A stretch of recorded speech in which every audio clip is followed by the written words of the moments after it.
So today I'm continuing the conversation about the 5 love languages by Gary Chapman. This time I am talking about the 5th love language, which is physical touch. So physical touch at its most basic form is things like offering a hug or, offering to hold someone's hand, back squeezes, things like that, or back squeezes, I guess, massages, I think that's what it's called. I don't know why I said it like that.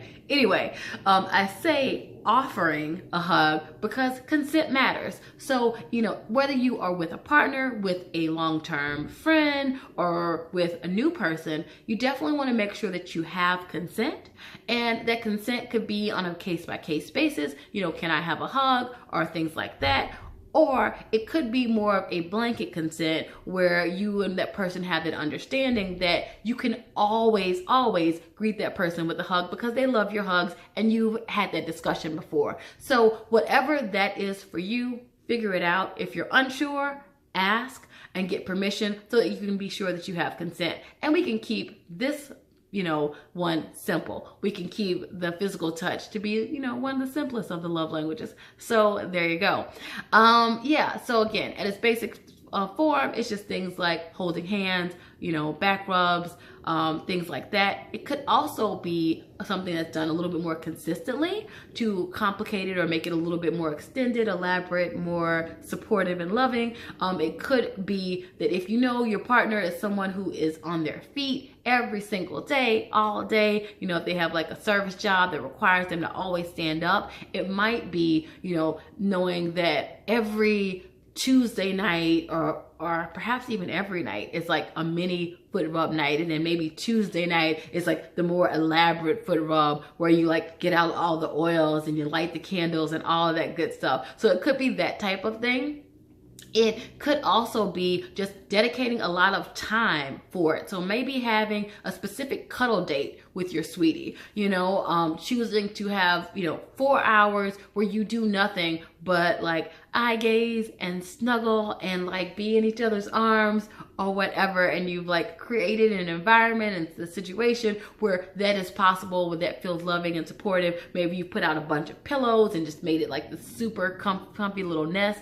Whatever feels good for you and your partner, that's a way that you can kind of express that and that you can kind of up level the touch and the affection. You could also do it by integrating touch into everyday activities. So doing things like, you're already going to be watching a movie with a good friend. Maybe instead of sitting on the opposite side of the couch or opposite ends of the couch, that you choose to kind of sit closer, asking like, hey, can I come and, sit too close to you, as my friend Anya Snyder says, and, knowing that means that your legs are going to touch or that your arms are going to touch, things like that, asking to put your arm around that person if they're up for that. So that type of thing could be something. Also, it could be as you're doing different activities, maybe checking in and seeing if it's okay to get a little bit closer.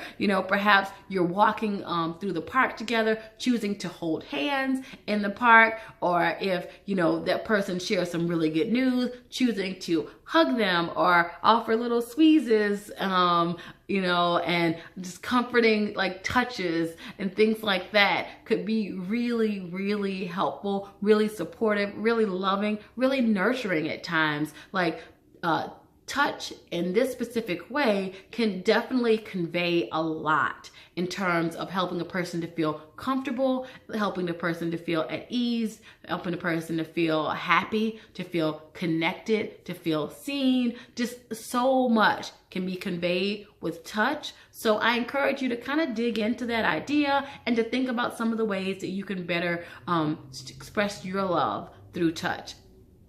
So that's that. If you have thoughts, comments, ideas, please comment down below. I would love to hear them. I love hearing about touch. I love hearing stories of love even more so. And so please let me know about that. And also, if you like this video, then go ahead and hit that little like button.